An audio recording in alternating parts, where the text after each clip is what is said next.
qu'avec la gauche, on n'est jamais surpris. Elle annonce la couleur, contrairement à la mandature précédente ou à la majorité précédente. Elle annonce la couleur. Lorsque M. Anessian, adjoint à la sécurité du maire de Marseille, avait annoncé il y a quelques mois au conseil municipal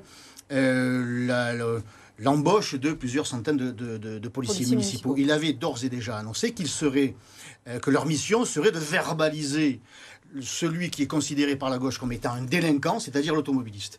Donc les policiers municipaux qui sont recrutés aujourd'hui, à grand renfort de publicité, on le voit partout dans Marseille, que les Marseillais ne soient pas dupes.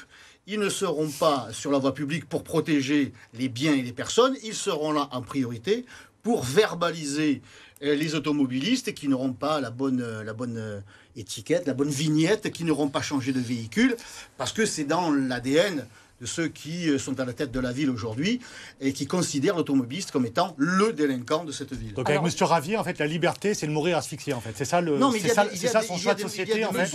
C'est les gamins qui ont de l'asthme aujourd'hui dans Marseille, c'est des milliers de gamins. Les mesures coercitives, punitives ne sont pas les bonnes. Mais c'est ce que l'on dit au niveau de la ville de Marseille. Vous ne ferez pas adhérer les Marseillais à votre projet. Ils vont prendre ça comme étant un coup de trick sur leur liberté, sur leur situation financière, à l'heure où l'électrique... Parce que vous ne pouvez même pas leur dire, écoutez, on va vous aider, ce que la métropole ne fait pas, je vous l'accorde, alors que d'autres métropoles le font. Madame Vassal a décidé de ne pas aider les Marseillais. Bon, vous ne pouvez même plus leur dire, investissez dans un véhicule électrique, puisque le coût de l'électricité est en train d'exploser. Pourquoi ? Parce que le gouvernement a été convaincu par votre lubie de fermer les centrales nucléaires. Donc aujourd'hui, nous sommes dans une situation où le coût de l'électricité explose et on ne peut donc même plus proposer aux automobilistes marseillais en particulier de se réfugier vers l'électrique pour répondre à votre projet de les sanctionner parce qu'ils auraient un véhicule trop ancien. Donc avec vous, c'est la trique permanente.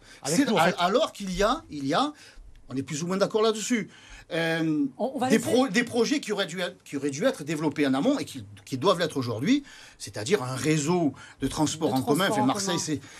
Ah mais nous, c'est ce que l'on demande, en fait. Enfin, le problème, c'est que c'est pas uniquement protester. Ce que l'on souhaite réellement, c'est ça. C'est apaiser la ville, c'est faire en sorte qu'on respire mieux dans cette ville, c'est vivre mieux en ville.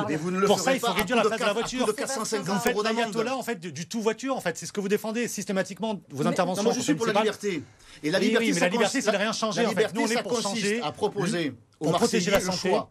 Il faut leur proposer un choix. Or, depuis le 1er septembre, on ne propose pas aux Marseillais ce choix. On leur fait savoir que s'ils ne changent pas de véhicule, ils seront verbalisés. Et de 65 à 450 €.